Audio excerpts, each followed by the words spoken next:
Hoje a gente vai falar mais um pouquinho sobre delírio. É uma revisão narrativa publicada no Intensive Care nesse ano, que revisa basicamente as manifestações clínicas, os desfechos e o manejo do delírio. Então, que a gente já sabe, o doutor Álvaro inclusive acabou de falar, que delírio é a manifestação mais comum da disfunção cerebral na UTI, né? E o delírio é algo que é persistentemente negligenciado dentro da UTI, como a gente sempre ouve as pessoas falarem, dá o exemplo do vozinho que está sempre dormindo e não incomoda, que está em delírio, e a gente negligencia porque ele não está incomodando. Então, uma coisa muito importante é que a prevalência do delírio é muito grande, então entre 60% a 80% dos pacientes que estão na ventilação mecânica têm algum grau de delírio, e mesmo naqueles pacientes que não estão tão graves, a prevalência é entre 20% a 50%. Mas aí, quando eu começo a reduzir a sedação dentro da UTI e eu tiro o paciente para fora do leito, essa prevalência reduz para 25%. Então é muito importante fazer o paciente sentar, mesmo que ele esteja sob ventilação.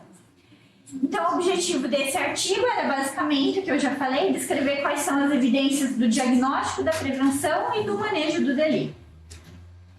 Então aqui, primeiro, só para começar, lembrando lá do DSM-5, o que é o delírio, né? Só para a gente revisar o que a gente já sabe. Então, o distúrbio na atenção e na consciência, né? No nível de consciência do paciente, que se desenvolve num período curto de tempo e que ele flutua ao longo do dia, associado de algum outro distúrbio na cognição. Então, o paciente tem um déficit de memória, está desorientado, tem um déficit na linguagem, na habilidade visoespacial ou na percepção. E esse delírio ele não é explicado por alguma outra doença neurológica e também não é um paciente que está em coma, que aí a gente não consegue classificar, né? E basicamente a gente também tem que excluir se o paciente está sob uma intoxicação de alguma substância ou sobre abstinência, sobre efeito de alguma medicação ou sobre... E, inclusive, o paciente tem que ter uma condição médica que explique o delírio, né? Então, o meu paciente está séptico, por isso ele está delirando, o meu paciente teve uma HDA, por isso ele está delirando. Então, a gente sempre tem que lembrar do diagnóstico diferencial. Então, esse paciente está sob abstinência alcoólica, está desenvolvendo delírio tremens ao invés de um delírio, tem uma interrupção de antipsicóticos no paciente que já usava normalmente, então isso também não é delírio. Alucinações decorrentes de opioides, isso a gente sempre esquece, eu basicamente nunca lembro que o opioide pode causar alucinação. E privação de sono, que é muito difícil para a gente diferenciar dentro da UTI, né? Porque é muito difícil do paciente dormir bem. Então, basicamente, quais são as ferramentas que a gente tem para auxiliar no diagnóstico? O primeiro é o que a gente já conhece muito bem, que é o CAN-ICU, que tem 90% de sensibilidade e mais de 97% de especificidade. Por que ele é bom? Por que a gente sempre frisa em usar o CAN-ICU, por mais que ele seja usado raras vezes? Porque ele pode ser feito em 1 minuto, é usado também nos pacientes que não conseguem falar, é validado por uma população muito grande, então pode ser usado em crianças, pode ser usado nas emergências e nos pacientes da UTI. E a recomendação é que ele seja feito em todo o plantão ou toda vez que você percebe que o paciente tem uma alteração do nível de consciência. Então, só para relembrar, a gente avalia se o paciente tem uma flutuação no estado mental ao longo daquele período. Se ele tiver, a gente continua com o teste, então avalia se ele tem um déficit de atenção. O teste mais utilizado é esse, né? Que a gente vai falando as letras, ele tem que apertar a mão toda vez que a gente fala a letra A. Depois, avalia se ele tem um estado de consciência alterado através do RAS. E se o RAS dele tiver diferente de 0, ele já pontua para delírio. Se o RAS tiver 0, eu avalio se ele tem um pensamento desorganizado com aquelas perguntinhas. O peixe flutua na água, a moeda é mais pesada que a pena. Essas coisas que demonstram que o nosso paciente está em pensamento desorganizado. Mas também tem outra ferramenta, que é esse checklist, que é um screening feito lá pelos médicos canadenses, que também avalia o delírio. Ele é mais sensível que o CAN-ICU, mas menos específico. E a vantagem dele é que eu uso com os dados das últimas 24 horas, então eu não tenho que avaliar o meu paciente a todo momento, mas eu preciso excluir pacientes inconscientes. A gente vai ver aqui nos itens que quando o paciente está inconsciente eu já não consigo avaliar, tá? Então, o primeiro item que ele avalia é a alteração da consciência e para cada item desse ele dá 1 ou 0 pontos. Toda vez que nessa escala o meu paciente fizer 4 pontos, ele já tem delírio. Se ele fizer entre 2 e 4, tem uma suspeita, e se ele não fizer nada, porque ele não tem delírio. Então, aqui, primeiro avalia o nível de consciência, depois avalia o déficit de atenção dele. Então, a gente pode avaliar daquela forma, pedindo para apertar toda vez que eu falo a letra A, posso avaliar com algum outro estímulo externo que eu faço e o paciente para de conversar comigo para ver esse estímulo, ou quando o meu paciente tem dificuldade de trocar de foco, né? Chega uma outra pessoa para falar com ele, ele não consegue porque ele já estava falando com você. Então, se ele pontuar qualquer uma dessas, ele pontua 1 ponto nesse item. E aí, eu vou para o outro item que é a desorientação. E aqui é a mesma coisa. Se o meu paciente pontuar qualquer coisa, então ele não sabe a hora, não sabe o lugar, não reconhece as pessoas, está desorientado, não sabe onde está, ele já faz 1 ponto. Próximo item é para avaliar se o meu paciente tem alucinações ou delírios. Depois, eu avalio se ele tem agitação psicomotora ou um retardo, né, que eles chamam aqui, que é basicamente aquele paciente hipoativo, também pontua 1 ponto. Depois eu avalio se ele tem um humor inapropriado ou uma fala desorganizada, também vou pontuar 1 ponto aqui. O ciclo do sono do meu paciente está desorganizado, então ele não consegue dormir à noite, ele fica acordado, ou ele dorme a maior parte do dia, ou ele acorda frequentemente à noite, isso também pontua para delírio. E se os sintomas flutuam ao longo do dia. Então, aqui ele fala, né, o máximo de pontos é 8, acima de 4 pontos, o meu paciente tem delírio. Dá pra ver porque que ela é sensível, né? Qualquer alteração do estado mental do paciente, ele já pontua. Mas também eu posso utilizar outras ferramentas para avaliar se meu paciente tem delírio. Então, meu paciente rebaixou, será que ele tem alguma causa orgânica? E a melhor forma de fazer isso é pela ressonância, né? Que vai conseguir ver um AVC minor, ou vai atenuar ali a encefalite, ou sangramentos pequenos. Então, ele orienta que a gente faça resto quando eu já otimizei todas as medidas para delírio e o meu paciente não melhorou o nível de consciência. Outra coisa que ele fala também é sobre o eletroencefalograma. Meu paciente pontua para delírio, sugere quando ele tem um alentecimento difuso das ondas delta e das ondas delta. E o que ele fala é que quando eu faço o screening de delírio do meu paciente, eu consigo fazer um eletroencefalograma para ver se isso ajuda a diagnosticar o delírio ou não. Eu diminuo as hospitalizações, eu diminuo os desfechos, os piores desfechos, eu diminuo a mortalidade. Isso é muito importante, né? Tudo que a gente quer para um paciente que interna na UTI. Então, basicamente, o que a gente sabe sobre os desfechos é que o delírio é um preditor independente. Então, a gente ainda não consegue relacionar, ele não tem uma relação causal do delírio com a mortalidade, mas a gente sabe que já é um fator independente. Então, aumenta a mortalidade do paciente, aumenta o tempo de internamento, aumenta a piora cognitiva e outra coisa muito importante que aumenta os custos. Como que eu previno? Não tem medicamento. E aí, ele cita muito esse guideline, que é o PADS, que é um guideline feito pela Sociedade Americana de Medicina Intensiva, que foi feito junto com o ICU Liberation, que eu já vou falar mais um pouquinho.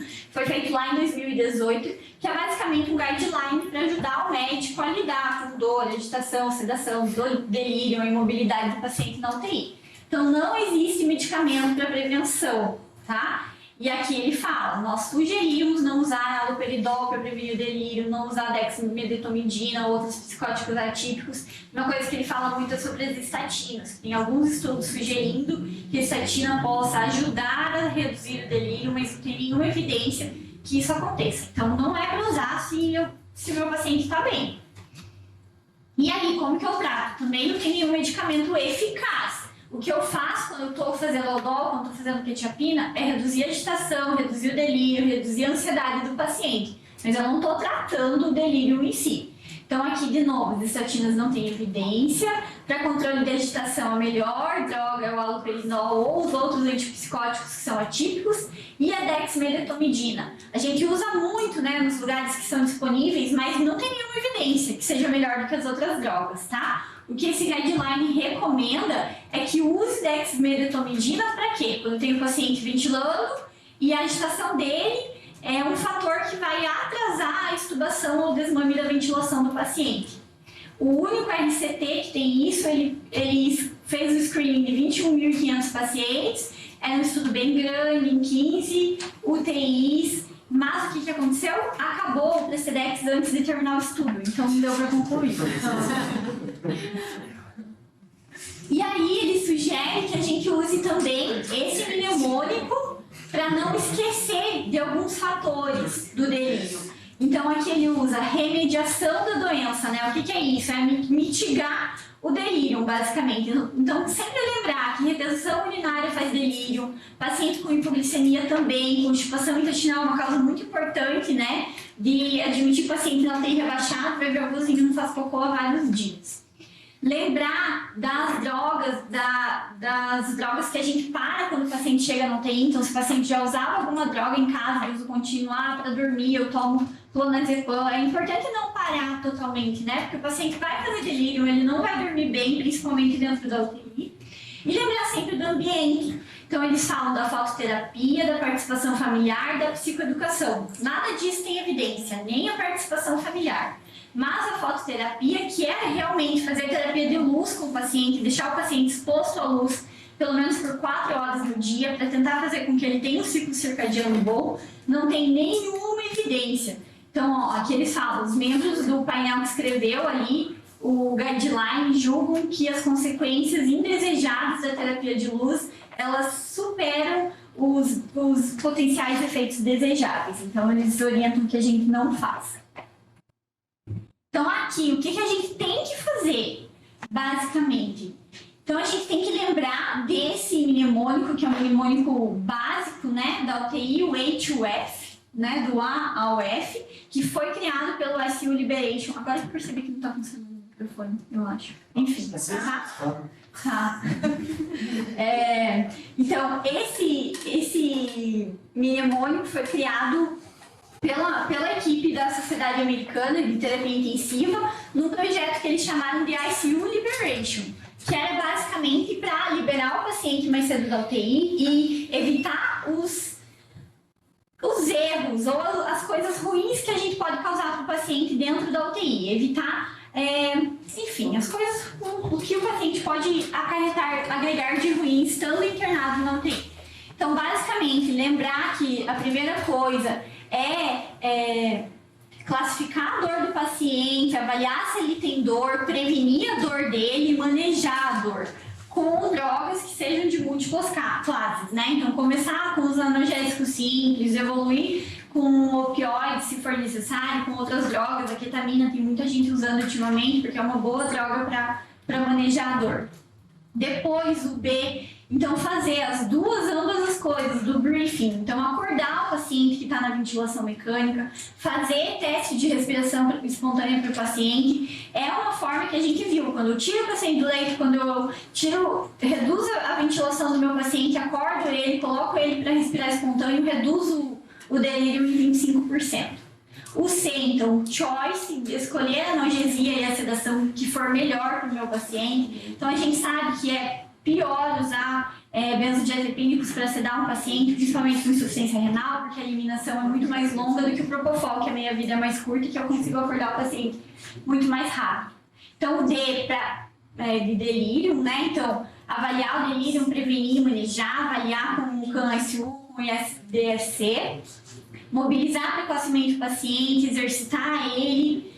E o F, engajar a família, deixar a família participar. Então, a gente vê que tudo isso acaba voltando para o D, né? Tudo que a gente faz é basicamente para melhorar, para diminuir o tempo de internamento do paciente, mas tudo isso também vai reduzir o delírio.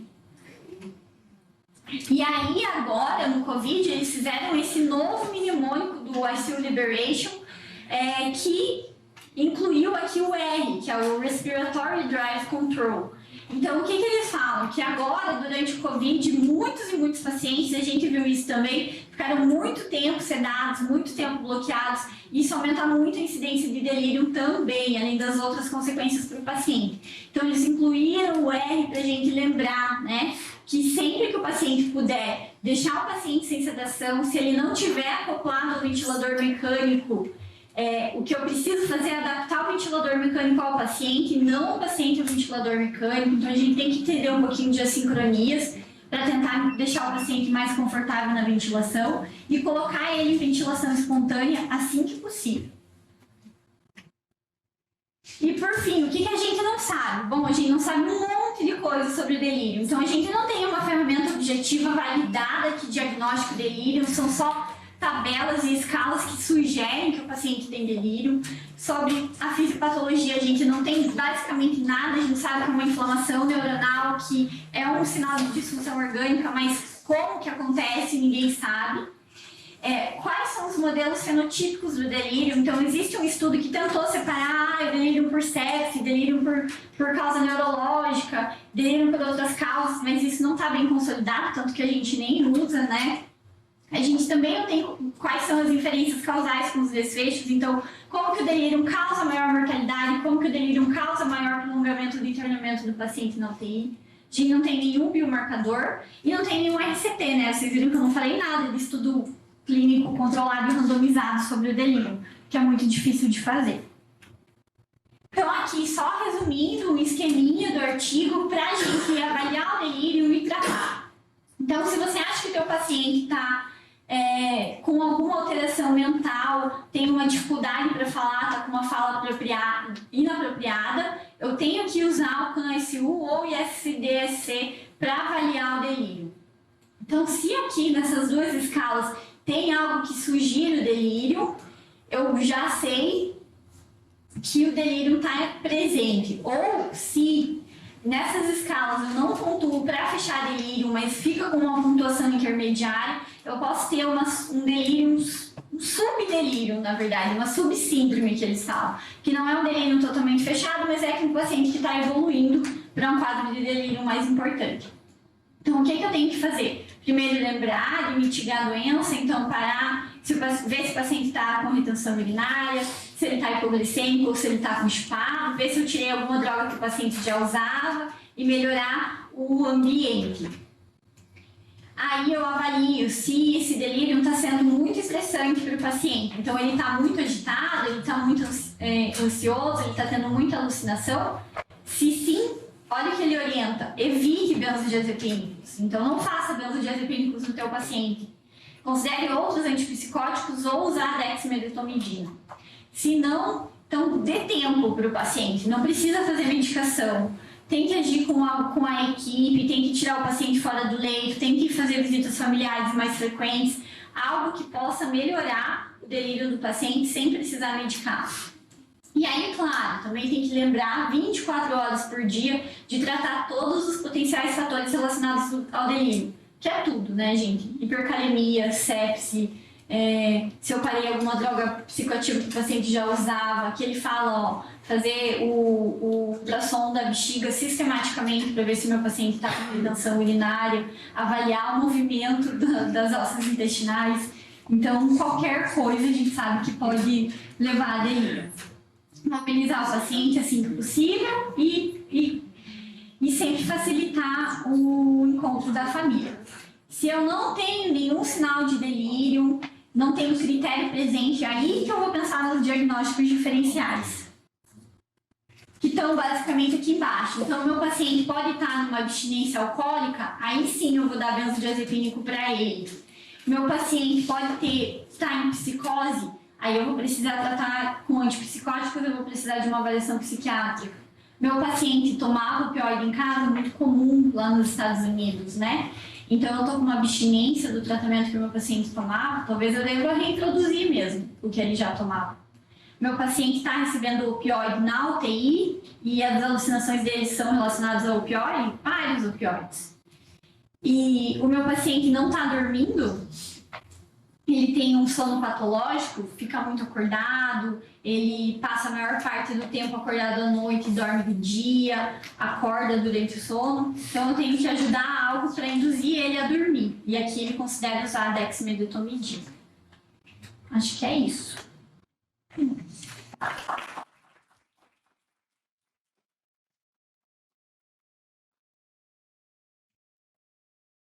Nada novo.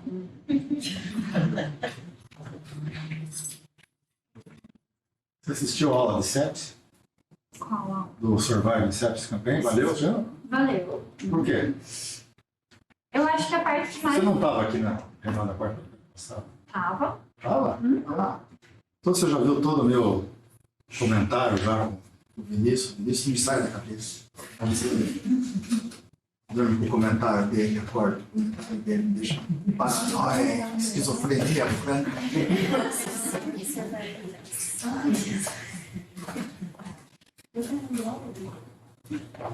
Posso voltar para trás aqui um pouquinho?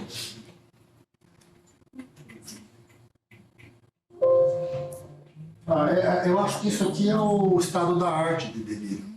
Não tem nenhum lugar onde vocês podem encontrar uma revisão mais atualizada. Primeiro que ela foi feita há 15 dias. Está publicada no Intensive Care desse mês ou do mês passado. Intensive Care Medicine. Revista da área de medicina intensiva mais de maior prestígio. Ela é feita pelo Wesley, ali. Por aquele nome ali que eu não sei pronunciar. Bandaripande. Vai lá, Dani. Dani é bom. Eu vi o artigo dele. Do Bandaripande? Não, o Wesley é o cara que praticamente colocou o delírio em cima da mesa. Quando eu, nos meus primeiros 20 anos de atividade profissional, o delírio não era psicose do TI. Né? Prende o velhinho, enche de diazepam, no venoso, midazolam era raro, e prende na cama. Apaga a luz. Não sei se vocês não veem isso por aí pelas periferias da vida ainda, né?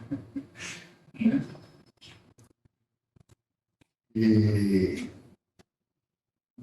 eu não me lembro, nos meus primeiros 20 anos de atividade profissional, de interpretar aquilo como sendo um delírio. Delirium. Né?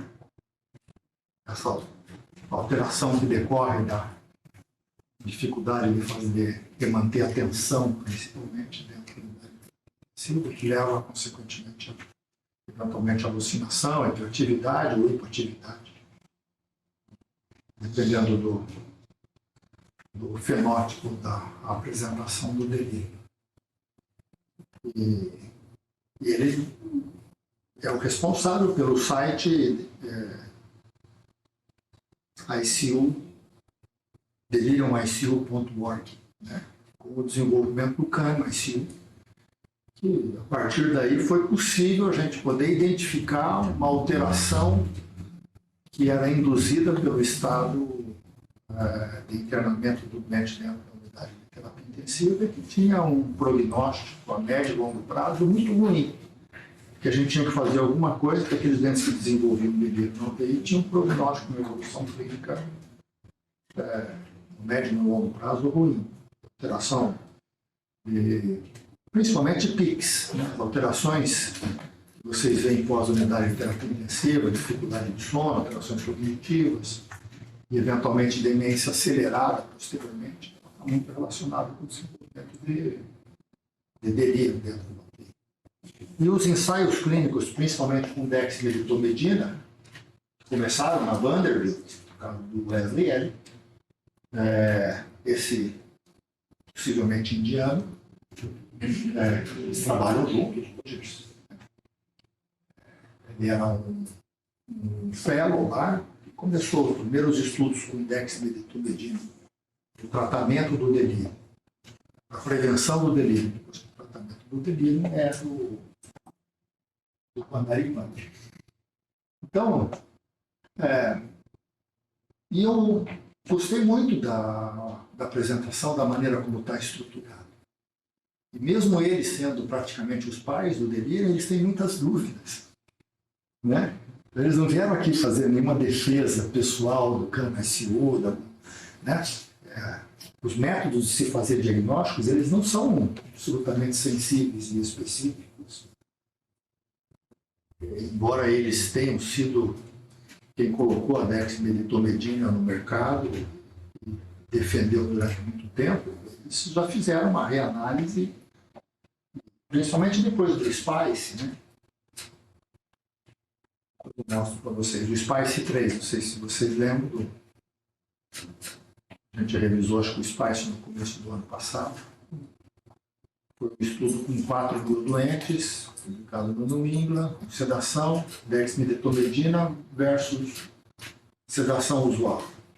Não teve nenhuma diferença na mortalidade, nenhuma diferença no tempo de ventilação mecânica e nenhuma diferença na incidência de delírio. Você fazer propofol ou você fazer midazolam ou você fazer dexmedetomidina não faz diferença.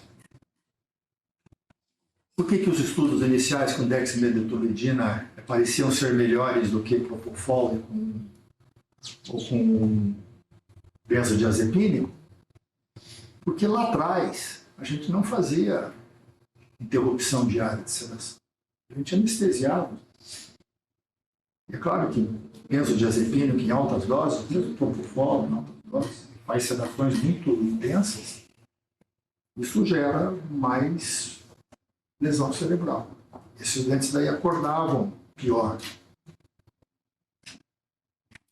Quando se aprendeu ao longo do tempo, ao longo dos anos, a você fazer controle, aplicar os protocolos de sedação dentro da UTI, e foram cada vez mais surgindo todos os itens do ICU Liberation, que é fenomenal, né? Tudo isso aqui foram sendo incorporados na década passada, na década retrasada, nos últimos 20 anos. Se você fizer tudo isso, a diferença que uma sedação ou outra, uma droga ou outra para sedação vai fazer é muito pequena. Se você utilizar propofol em doses pequenas e deixar o doente sempre com resto, -1, -2, 0, tirar da cama frequentemente, extubar o mais rápido possível, controlar todos os efeitos deletérios que o doente possa ter, põe a família o mais rápido possível. Não vai fazer muita diferença se for dexmedetomidina, se for propofol, se for um pouquinho de midazolam, o suficiente para poder manter uma sedação leve, apesar de tudo bem curto. Não faz diferença. Vocês conseguem entender? É uma doença tão multifatorial, ela depende de tantas coisas para poder acontecer e para poder causar um impacto ruim dentro do cérebro, que não tem nenhuma intervenção dessa que possa fazer efeito sozinho. Eu acho isso legal. Isso, na verdade, traz mais responsabilidade para um cuidado contínuo, né, que vocês aprenderam no Covid-19, né, que fica às vezes 3, 4, 5, 6 semanas. Né? A importância que foi isso tudo. E como chega no final, não dá para você pegar um doente que ficou 4 semanas entubado e dizer que teve alguma coisa que foi mais importante. Foi um conjunto de coisas, né? A ventilação mecânica sempre gentil, tratamento das infecções sempre no tempo certo, o mais rápido possível, sempre um pouco de sedação, não muito, sempre tirar do leito. Quando ele complicava, ele voltava para o leito, quando ele melhorava, ele saía. Nutrição sempre genérica, a gente já falou aqui, mas sempre bem feitinha. E de repente, daí chegou um determinado momento que o doente saiu. Então não tem uma mágica para delírio. Eu não acho isso ruim. Acho que é difícil fazer o diagnóstico, é difícil cuidar disso tudo, mas medicina intensiva, no final das contas, é a ICU Liberation.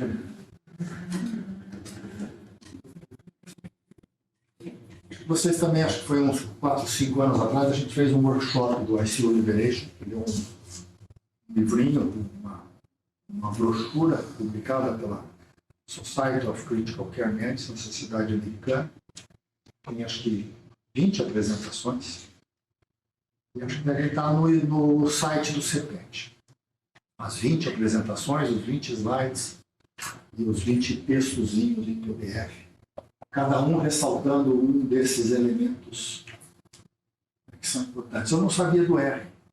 Foi acrescentado agora, para mim é uma novidade. O que é o R mesmo? Para ajustar a ventilação do paciente, não deixar e não só sedar e bloquear o paciente no ventilador. Ou seja, fazer a ventilação gentil e o mais sincronizada possível. Paciente. Mais harmonizada possível.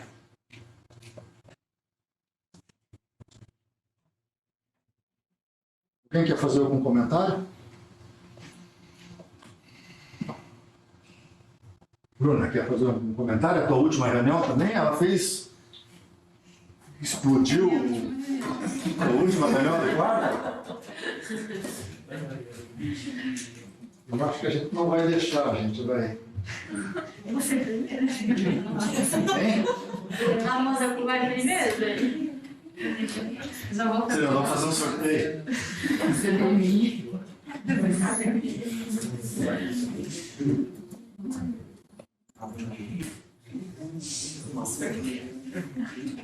Vamos colocar a Glória junto. Ai, Glória. Quem? Você vai participar do sorteio também. Já foi sorteada o suficiente. Alguém quer fazer algum comentário aí?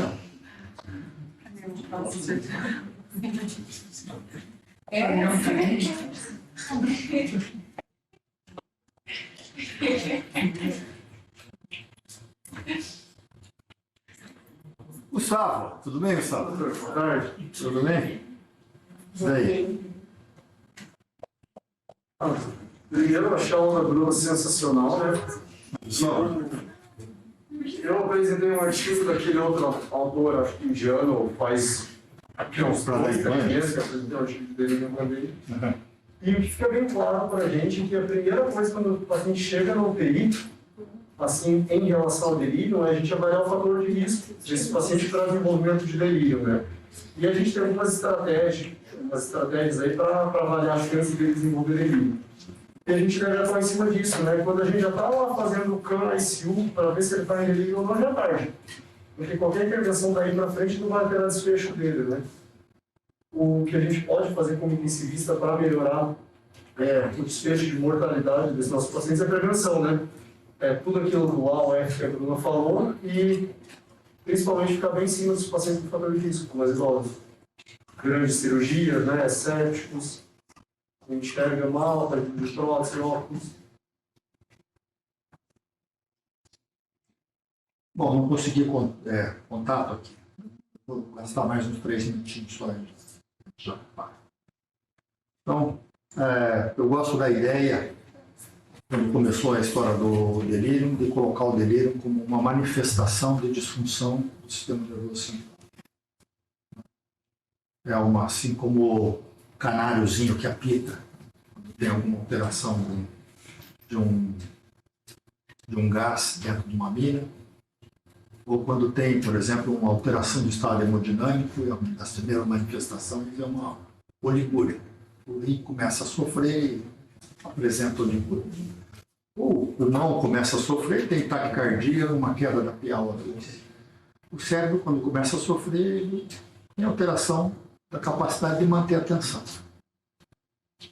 É uma das primeiras manifestações de uma disfunção do sistema nervoso central. E isso não está no nosso sofro. Então é preciso estar atento para essas pequenas manifestações de alterações neurológicas sutis, porque ela significa que tem alguma coisa que está acontecendo errado com o doente. Ou uma alteração eletrolítica, ou uma droga que está fazendo um efeito deletério no cérebro, ou muito frequentemente uma maldita da inflamação. Uma inflamação sistêmica, ela ativa micróglia no sistema nervoso central e ativa a cascata inflamatória dentro do sistema nervoso central. E isso leva não só a alterações de neuroreceptores, e essas alterações de neuroreceptores se expressam com uma alteração cognitiva, com essa dificuldade de manter a atenção, mais com hiperatividade nos doentes que fazem delírio hiperativo, ou hipoatividade, uma atividade no receptor GABA, uma depressão no sistema nervoso central e uma apatia. Isso é muito variado de doente para doente, mas mais ou menos metade a metade. Um se manifesta com hiperatividade, que a gente chamava de psicose UTI, o outro se manifesta com apatia. A gente dava graças a Deus. Ambos estão, obviamente, errados. Mas eles devem, de alguma forma, fazer com que a gente possa ir atrás do que aí pode estar acontecendo e se tem alguma coisa no ICU Liberation que a gente possa fazer. Alterações eletrolíticas, uso de drogas, principalmente se isso não é uma manifestação de inflamação, de infecção. Uma das primeiras manifestações de infecção. Se vocês clicarem aí no celular de vocês no Google, cliquem Neuroinflammation and Delirium. Vai vir mais ou menos umas 500 figuras que mostram o mecanismo fisiopatológico e como é que o delírio é uma manifestação, não digo de todos. É claro que às vezes o doente chega e ele já faz uma manifestação precoce de delírio, faz uma manifestação precoce de delírio, às vezes é por uma abstinência de uma droga que estava tomando anteriormente, o benzodiazepínico, o álcool, qualquer uma das drogas com uma atividade do sistema nervoso central, ele se interna na UTI, no dia seguinte ele está com uma abstinência. Pode ser uma manifestação direta de uma alteração por um desequilíbrio eletrolítico, por uma alteração hepática, por uma alteração renal, etc. Mas aquele doente que fica mais de 24, 48 horas, você já corrigiu isso, geralmente o delírio que aparece, esse delírio mais sustentado, mais crônico, geralmente é neuroinflamação. E essa neuroinflamação leva a uma disfunção neurológica, não só de fase aguda, como vai propiciar esse doente a fazer PICs, vai levar a apoptose de célula neuronal, e esses doentes vão ficar com uma incidência super aumentada de demência e de diminuição da atividade cognitiva posteriormente. Então, se tudo isso está muito relacionado com uma forma particular de delírio, a gente ainda não tem como diagnosticar se um determinado doente, isso aqui é neuroinflamação, ainda não tem uma medida, etc. Mas, assim, aqueles que apresentam delírio depois de 48, 72 horas, frequentemente um sepse associado geralmente à neuroinflamação. E o que protege esses doentes, obviamente? Até uma droga. Seria muito inocente eu imaginar que nesse mecanismo fisiopatológico a dexmedetomidina fosse salvar essa neuroinflamação toda do cérebro e fosse fazer alguma prevenção dos efeitos de médio e longo prazo deletério do delírio. Então, o que a gente tem? A gente tem o ICU Liberation. No final das contas, o ICU Liberation serve para tanta coisa. Né? Serve para PIC, serve para poder diminuir atrofia, serve para diminuir polineuropatia do doente crítico, para poder diminuir pneumonia associada com a ventilação mecânica, infecção relacionada com catéter, e serve para poder fazer prevenção também de delírio, porque no final das contas tudo isso está relacionado com essa maldita inflamação persistente que leva ao doente crítico crônico. O delírio acaba sendo uma manifestação disso. Lembrar do mesmo jeito que vocês, a hora que olham um doente que ficou muito tempo na andar de terapia intensiva e vê que ele perdeu massa muscular, fez polineuropatia do doente crítico, imagine quantos milhares, milhões de células neurológicas esse doente não perdeu. Como isso vai ter um impacto importante na vida dele posteriormente. Claro que se ele não usava antes, possivelmente não vai perceber depois. Mas vai ficar sequela significativa, principalmente para aqueles que tinham mais habilidades cognitivas, etc. E o que a gente pode fazer, no final das contas, é esse trecho. Sei, eu acho que o artigo traz muito mais compreensão. E para aqueles que já tinham essa compreensão, serve também como, sei lá, como um benchmarking, né? Uma sustentação. Estamos no caminho certo, é isso que tem que fazer, não tem muita outra coisa. Olha quantas os pais do delírio estão dizendo que assim tem muita coisa diferente. A última palavra. Tá bom? Então, semana que vem, CBMI, a gente volta na outra.